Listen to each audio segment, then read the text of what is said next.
గౌరవనీయులైన సభ్యులారా, మనదొక ఉత్కృష్ట వంశం. పరమేశ్వరుడు ప్రత్యేకించుకున్న జాతి. మహానాయకులకు మోషే ద్వారా నియమ నిబంధనలు పొంది వర్ధిల్లుతున్న వంశం. అట్టి ధర్మశాస్త్రములకు కట్టుబడి ఉండినందుననే మన పాలకులైన రోమా ప్రభువు మన మత విషయములనంతట దూరముల నుండి సర్వ స్వతంత్రములనిచ్చి ఉన్నారు. అట్టి ధర్మశాస్త్రమును తల్ల క్రిందులు చేయుటయే కాక అమృత భాండములో విష బిందువు మాదిరి మనలో నుండే ఒకడు బయలుదేరినాడు. శాంతించుడు ఇంకెవరు? నజరేయుడకు యేసును అతడు నడుచుతున్న ఆగడములకు నరికట్టకున్న మన గట్టిలో తద్విషయమును చర్చించి నిర్ణయమునకు రావాలనని ఈ సమావేశ ఆవశ్యకత. అయ్యలారా, దీనినింత అర్ధరాత్రముగా విచారింపవలసిన అగత్యమేమున్నది? అగత్యముల గురించి అధ్యక్షుల వారు సర్వము ఎరింగింపగలరు.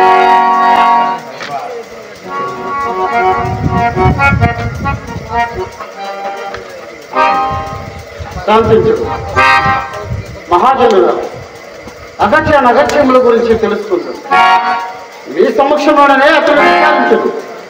విజ్ఞాన కోవిదులైన మీరు అందరి న్యాయాలను పరికించి మన యోధా జాతిని ఉద్ధరింపకూరుచున్నారు. ఎవరక్కడ? ఆ బంధుకృతులను తీసుకుని రండు.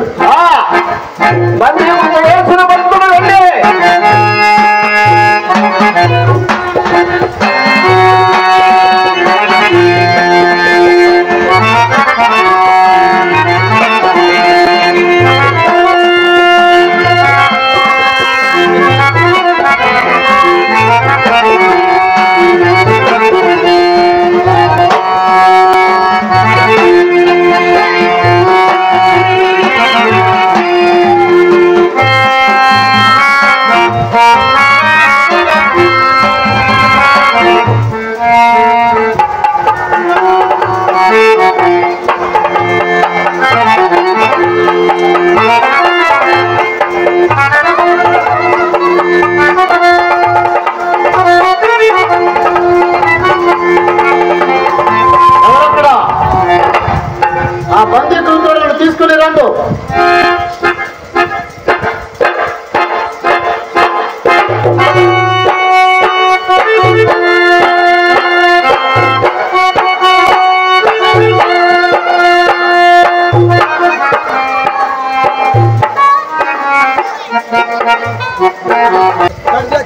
మహాసభాసదులారా, పరమనిష్ఠ గరిష్ఠులు, సమస్త శాస్త్ర పారంగతులు, పండితుల ప్రకాండులు, పెద్దలకు మిమ్ము ఒక మహత్తర కార్యార్థమై ఆహ్వానించి ఉంటుంది. ఈ విషయము ఇంతకు పూర్వమే మీ ఎల్లరకు తెలిసి ఉన్నది అయినను సభా సమక్షంలో వివరించుట నా కర్తవ్యమని భావించుతున్నాను. ఈ అత్యవసర సమావేశ ఆవశ్యకతను మామగారు పూజల ధనాసు గారు వివరించగలరని సభాసదుల పక్షముగా మనవి చేస్తున్నాం.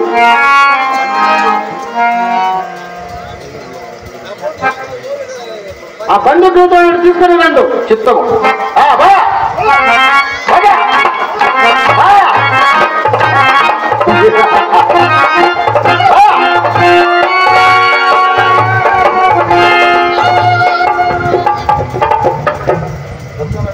మహాజనులారా, మన సమక్షంలో బంధితుడై ఉన్న ఈ వ్యక్తి నామధ్యేయము యేసు.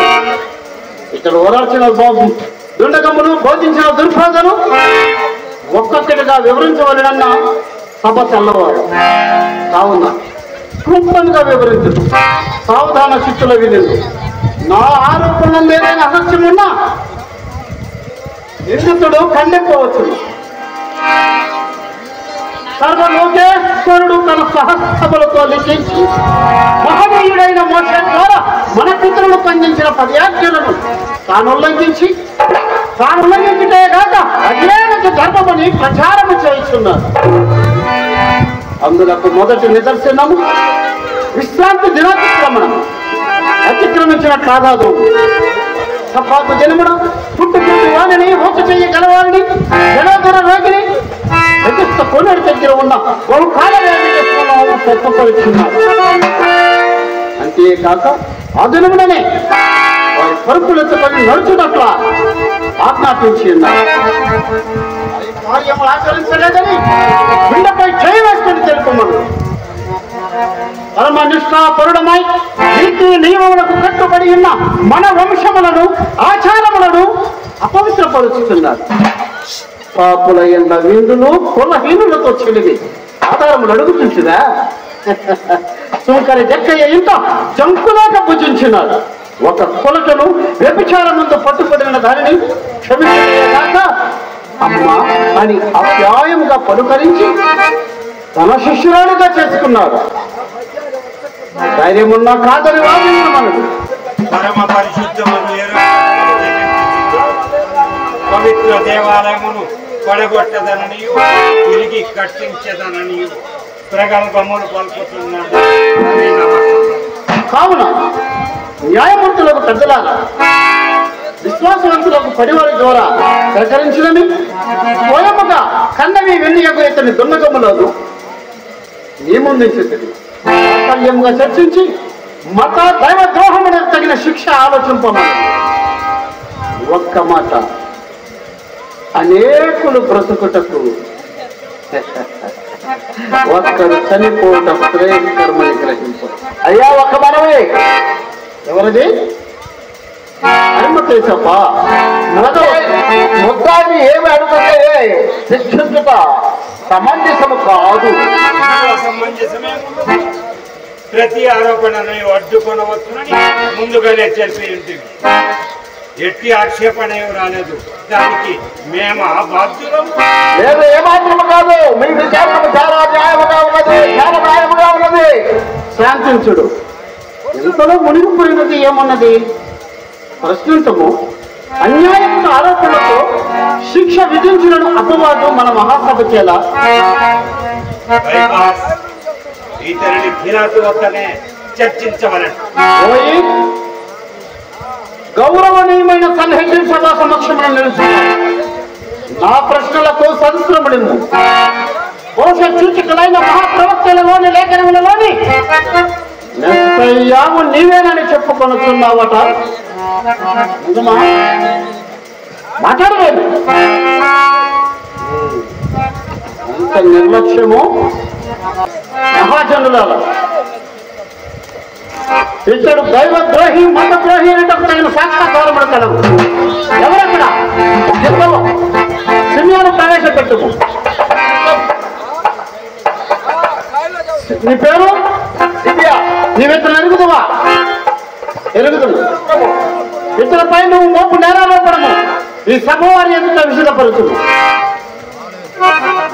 పరిశుద్ధ మందిరం పడగొట్టి 3 దెబ్బలు కట్టాలని చెప్పినాడు ప్రభు. పరిశుద్ధ మందిరము పడగొట్టుతాయి. ఓయి ఇతను సాక్ష్యములను వింటివా? ఎందుకని సమాధానము?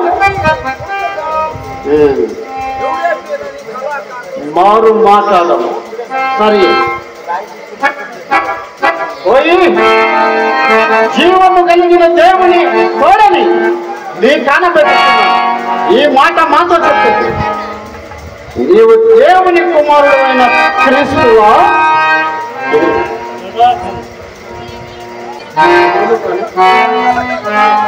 నాకు కర్ణ కఠోరమైన నీ వాచనకు నాకు మహాజనులారా మనకి ఇక సాక్షులతో పనియాలా? భయంకరమైన ఇతని దైవ దూషణ మీ చెవులారా వినలేదు కదా. ఇప్పుడు ఇతనికి ఏ శిక్ష?